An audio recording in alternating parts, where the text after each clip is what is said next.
Hey guys, 30s2 here. I think it's time to talk about a topic that we all probably have felt pretty recently, and I miss Halo. I miss Halo a lot. Um, some of the things that I miss the most about it are the community. Its social features, the art style of the older games, the gameplay of especially the older games, and anything Bungie created, and the original lore of the games. Once again, what Bungie made, not what came after, but. To start with, I think I really do miss the community the most. I think this is probably one of the biggest pillars of Halo and its importance to people is that they're able to meet a lot of lifelong friends and have the ability to just sit down after a long day of school, work, anything going on in life, and they can just escape. They could escape and they could just talk all the mess they wanted to anybody on the internet, including friends or people they just met moments ago in a matchmaking system. And yeah, I think the games are really good at just showing people what they can do together versus just sitting and playing a game by yourself. While a lot of single players are player games are really fun, they're not all they're cracked up to be sometimes. So I think there's some really good honorable mentions out there, like Red Dead Redemption 2 and Kingdom Come Deliverance 2, like the really great games. Fallout New Vegas, great game, and everybody's harped on that game for many a year at this point. I know I missed I missed the clan community a lot in Halo. I think clan systems, the old way people would do things, it was just that was a bunch of kids acting like goofballs or role playing as random UNSC Marines or even elites. I miss the machinima community. I miss people creating things, shorts, Red versus Blue, just any random like Arbiter 617 type stuff. That was definitely something to be remembered. I mean, Griffball is a pretty big and important thing. Like, people probably don't think so much, but I think like Halo was able to develop its own sport within a shooter game, and you get something that's kind of like almost dodgeball / hockey kind of game coming out of it. Weird but really fun. I mean, even like the competitive esports scene is only the way that it is now because of like Counter-Strike and Halo.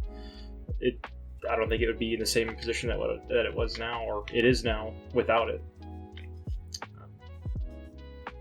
But then you got to look at the social features of the Halo games too. I think that the ability to party up in Halo 3, I think all the party up features, the ability to stay with people, whether it be friends or foes alike, you could just press the X button and stay in the game. That's something that you're not going to see anymore in like modern titles. I really just don't think it's possible to see it anymore in modern titles. Like, they're gonna purposefully omit these features when I just think they should be present. Like, they're what bring people together. But I just you don't see like voice over IP anymore. You don't see in-game game chats that are very frequently utilized. You don't see a lot of like text chats without censorship. Seems really weird. It seems really disjointed, disconnected. People don't feel as close to each other. Like, I'm playing Helldivers a lot recently, as you can see, and it's a great and wonderful game, and you can jump in and play with anybody on any console or PC across the world. But at the same time, most people don't use their microphones. Most people choose not to speak to you. Some people will type and just bite the bullet and type in a text chat in the sidebar, but then after a while, and people stay in a couple of games with you, then they start talking. They probably didn't just put the microphone on. That probably has been in their head the entire time. They just didn't want to press the button. They didn't want to put their voice out there. They didn't want to speak to anybody. And I don't know why there's such that division. I don't know why there's such a huge like aversion to trying to interact at this point anymore. But there's also, I mean, instead of the social features like that, there's also voting on maps and vetoing on maps. Pressing the X button to delay the countdown just to be a prick for like 10 to 15 seconds. And we've all done it. We all think that we're not that guy, but we've all been that guy at one point in time. I just think it's a very missed kind of thing. I think that just allowing people to sit down and mess with each other and not even worry about the game so much. I think I've spent countless hours in Halo Reach lobbies just talking to people in the lobbies, just because it's convenient.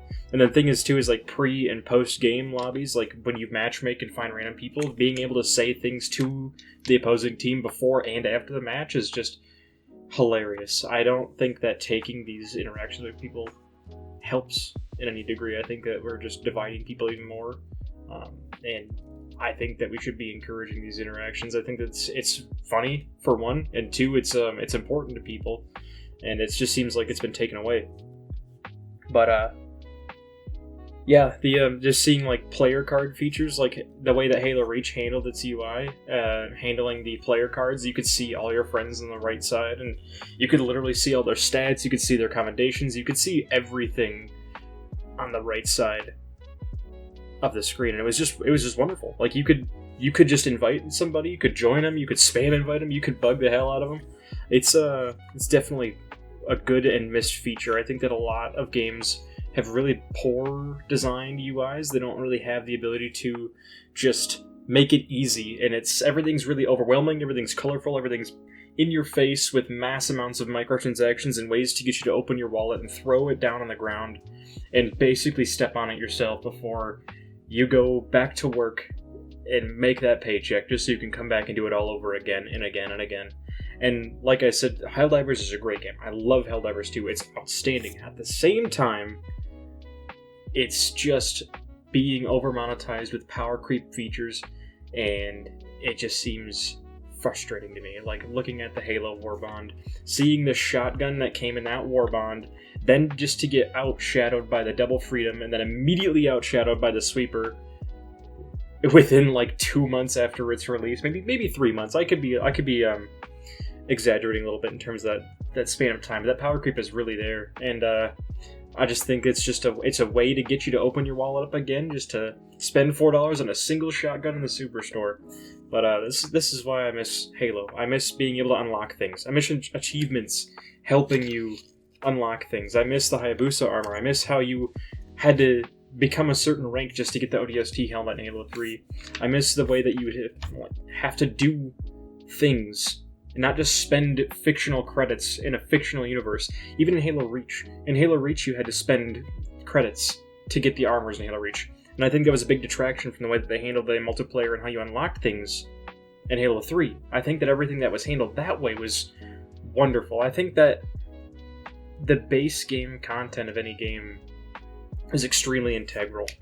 And how you get it is also just as important. Not just the fact that it exists for free. I'm not going to say for free, it's in a game that you've already paid for. Like, yeah, Helldivers is $40 at like base MSRP. Halo was probably somewhere around there too because of inflation and just, being back in a flippin' day. But it's real sad to see it like that. But that's the thing too, is the art style. I think like looking at Helldivers has been updating the fog over and over and over and over again, and it's just getting harder and harder and harder to see. And they're blurring the lines of your vision to balance the game. Basically, they said they don't want people sniping fabricators and bug holes from, the umpteenth side of the map with the anti-tank emplacement. So they just turned up the fog over and over again, which is just it's frustrating to say the least in terms of how that's a balance issue. That's their fault. That's not our fault. I think that people being able to just use a stratagem that they put in the game, that they sold to us for money, and then now they're balancing around it because they want to power creep a different solution to the game, that being, a gas mortar sentry. I don't know. Something that you don't have to worry about looking through the smoke because that little robot can do it for you and shoot them from halfway across the map anyway. But yeah, that's the thing is Halo's art style. Halo 3 in particular, it's my favorite game. Halo 3 ODST is also, by extension, my favorite game. The lighting, the shaders, the art style of it, like Halo Reach is a wonderful game, and I've definitely played Reach more than I've played 3, don't get me wrong. That's just because of the age I was when I grew up playing Halo. But Halo 3 definitely looks prettier. It looks better, it feels better.